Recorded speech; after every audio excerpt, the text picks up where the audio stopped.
সময় ভারত বিদ্বেষী একটা স্লোগান দিয়েছিলেন, ভারত বিদ্বেষী কথাবার্তা বলেছিলেন, সে ভারত বিদ্বেষী সব রকম আচরণের কথাবার্তা আন্দোলন করেছিলেন।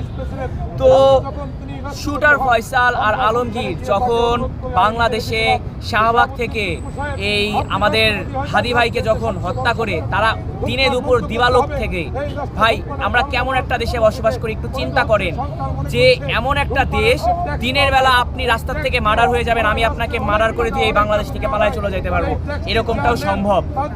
কিন্তু এটা কিভাবে সম্ভব?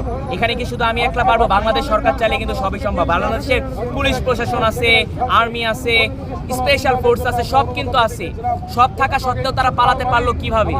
এর পেছনে অনেক বড় বড় ক্রিমিনাল রাঘব বোয়ালদের হাত আছে ভাই, আসলেই এটা চিরসত্য।